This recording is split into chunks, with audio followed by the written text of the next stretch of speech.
दक्ष police news, पहिले खाकी मग बाकी। माथाडी कामगार संघटनेच्या पदाधिकारी चित्रा आनंदा पवार यांनी पालघरमधील रस्त्यांच्या दुरावस्थांबद्दल चिंता व्यक्त केली। नमस्कार मित्रांनो, माझे नाव चित्रा नामदेव पवार, राहणार बुधावली, पोस्ट खोपरी, तालुका वाडा, जिल्हा पालघर। मी एक सामाजिक कार्यकर्ता आहे। शिवशस्त्र माथाडी कामगार जनरल कामगार संघटना ह्याच्यामध्ये मी उत्तर प्रदेश महाराष्ट्र महिला आघाडी अध्यक्ष म्हणून मी एक त्याच्यामध्ये काम करते। तर काम करण्याच्या उद्देशाने ह्या गोष्टी तर भरपूरच सांगितल्या पाहिजेत।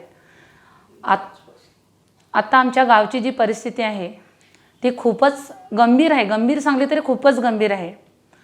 3-3.5 फूट किंवा 4 फूट हे रस्ते पडल्यात। माझ्या गावाच्या माझ्या गावचे रस्ते बुधावली ते कुडूसपर्यंत, ते ह्या रस्त्यामध्ये ज्येष्ठ नागरिक किंवा गरोदर जी महिला किंवा विद्यार्थी शाळेचे हे तर वेळेवर पोहोचतच नाही, कारण तर खड्डे असल्यामुळे गाडीवाला पण फास्ट गाडी घेऊ शकत नाही।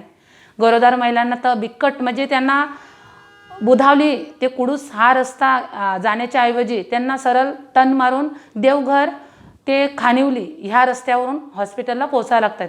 कारण तर तुम्ही प्रत्यक्ष येऊन बघा ते रस्त्याची काय अवस्था आहे, भरपूरच गंभीर अवस्था आहे। तसंच आमच्या बंधारपाडा एक डोंगर एरिया वाईज आहे, तिथे तो गाव आहे बंधारपाडा म्हणून। तिथे ते पेशंट आणण्यासाठी त्यांना एक लाकडाचा आधार घ्यावा लागते, वासा। त्या वाशाला चादर बांधून त्याच्यामध्ये पेशंट साप चावलेला असून दे, गरोदर असून दे महिला किंवा ज्येष्ठ कोणी नागरिक असून दे, त्यांना डोली घालून त्यांना आणावं लागतं। पण आणता काही लोकांना जीवसुद्धा गमावा लागते, कारण तर परिस्थिती बिकट आहे। का तर रस्ता नाही, तिथे सुद्धा तेच आहे अवस्था। तिथे रस्ता मंजुरी झाले पण तो रस्ता अजूनपर्यंत झालेलाच नाही, तो अजून थांबलाय। का थांबलाय, कशासाठी थांबलाय हा कोणाला काही कल्पना नाही। कारण तर ती जे लोक आहेत ती कोणाला विचारायला जाऊ शकत नाही का रस्ता कशासाठी। तुमच्या कोणाकडून अपेक्षा आहे? आमची जे काही आमदार असतील किंवा खासदार यांच्याकडून भरपूर अपेक्षा आहे का तो रस्ता पूर्ण व्हावा।